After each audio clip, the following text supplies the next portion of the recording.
What's going on, everybody? It's Patrick here. So in this video, I'm going to show you my top tips when it comes to dramatically increasing your response rates when it comes to sales prospecting. This is going to be when it comes to cold calling, cold emailing, sending LinkedIn messages. All these lessons are going to apply. So if you're somebody who has to do a lot of sales prospecting, you want to make sure you watch until the end, because otherwise you're going to be sending out these emails. You're not going to understand why no one is responding. And so I'm going to show you a quick fix to skyrocket these response rates. Now, before we get started, make sure to give this video a like, subscribe, and turn on notifications. And let's go ahead and dive in. So the most important thing, if you really want to improve your response rates when it comes to prospecting, is you need to let go of your ego. Now, a lot of people watching this, you might think you're great at writing cold emails. You might think you're great at talking on the phone or doing cold calls. But in reality, if you're watching this video, you probably need some more work. No offense or anything, it's just the truth. And a lot of times when I coach people, I feel like they have an ego where I try to teach them some techniques, some strategies, some foundations.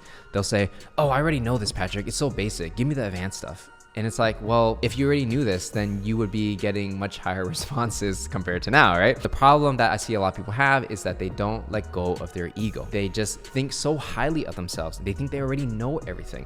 But when you already think you're an expert, well, your learning stops there. Some people might think I'm a sales expert, but in reality is, yes, I have some years of experience, but I'm always learning something new every day when it comes to sales, persuasion, marketing, understanding human beings. And I'm always learning these things and applying it to what I do so that I become more persuasive in general. I'm learning, I'm watching other YouTube videos, I'm taking online courses, same as you. Maybe I'm just a little further in my career. So similar to you guys, if you're watching this video, drop the ego, come from the perspective of a student, because I promise you that you'll learn so much more if you do that. And the next step that I have for you is you're going to want to model success from other people. And if you're watching this video, well, you're already taking the first step, meaning that you don't need to figure everything out by yourself. Sales has been around since like the dawn of human history. Thousands of years ago, someone was selling something. All you really need to do is you need to see how other people have already done it, copy it, understand why it works, why it doesn't work, understand the foundations, and then develop your own style. So in the beginning, if you are looking to do sales prospecting and you want to write cold emails, literally go on YouTube and type in Patrick Dang cold email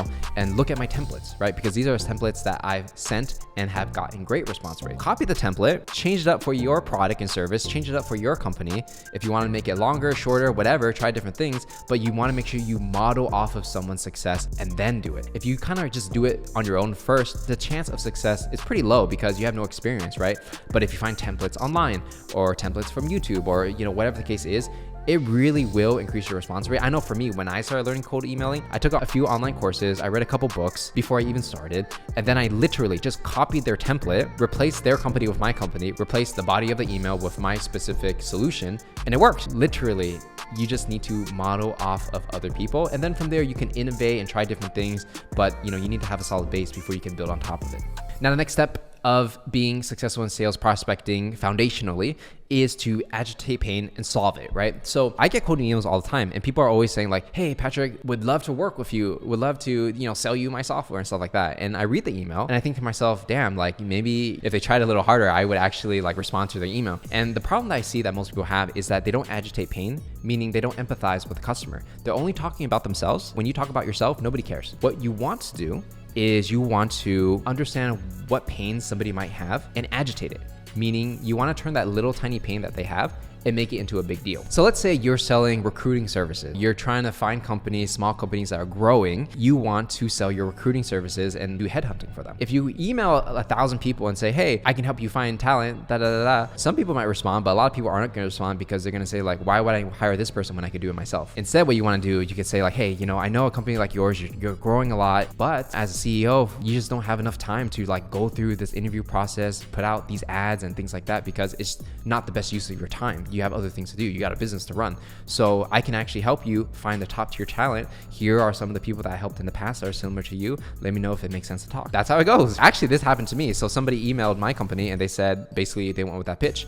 And at that time, I was looking for people to hire. Also at that time, I didn't really want to spend that much time on recruiting because there are other things I need to do, right? I need to make content for you guys. I got to lead my team. I got to create content. There's a lot of things I need to do. By outsourcing recruiting and having another person do it for me, they're saving me so much time, and I'm willing to pay top dollar for that if they find me the right person. It's all about understanding the problems, right? So whatever it is you're selling, what is the problem the decision maker has? How do you solve it? And make sure you put it in that cold email. put it in that cold call or say it in that cold call, please don't just like pitch for the sake of pitching. Understand the problem first, agitate it, turn it into a big problem, and people are going to respond a lot more. Now, the next step when it comes to being good at sales prospecting is A/B test. So let's use the example of solving problems or agitating pain. So let's say email number 1 and email number 2. You might try different variations to see which one works better. Do I talk about this pain or do I talk about this pain? And then whichever one works better, take that one, run it again, and create a new variation of the successful one. So then from there, A/B testing is just seeing which one works better. Because if you're sending the same email over and over, but you're not changing it up, how can you increase your response rate? You can't, because you're literally sending the same thing. If every time you send a campaign, you send 2 versions, base version that you know works, and the other is a variation of it, you see which one works better. Whichever one works better, you move it up, and then you create a variation of this one, right? And you just keep doing that until your response rate keeps increasing. So for me, when I send cold emails, what I would do is I would actually do 4 versions of one email. So if I have one successful template, I'll literally create 4 different versions of that email and send it out to a few hundred people. And then I'll see, okay, based on the data, which one got the best response. And then I take that email and I create 4 new variations for that specific email and see which one does better. And I just keep repeating that process over and over until I got like a magic template that just works for my industry. A/B testing is super critical no matter what industry you're in. And in general, it's like one of the best ways to figure out what works. I highly recommend all of you guys try it out. And the final step of becoming great at sales prospecting is you need to follow up. This goes for cold emailing and cold calling. For example, when you're doing cold emailing, the first email you send out, it might get like 7% response rate, right? Which is okay. It's not super great, but it's okay.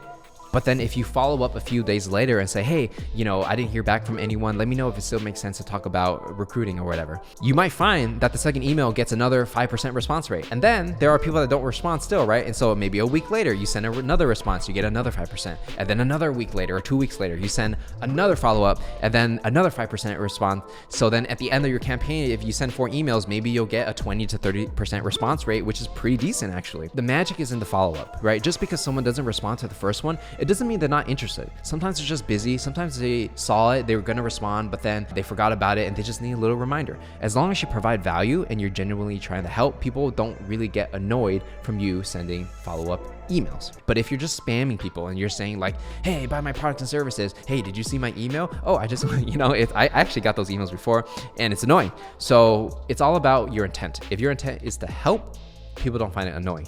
If your intent is just to spam everybody will find it annoying. So just remember that. The magic is in the follow-up, but make sure your foundation and intent is in the right place. And so with that said, those are going to be my prospecting tips. If you enjoyed this video, make sure to give this video a like, subscribe, turn on notifications if you want to see more videos like this. My name is Patrick Deng, and I'll see you guys in the next one.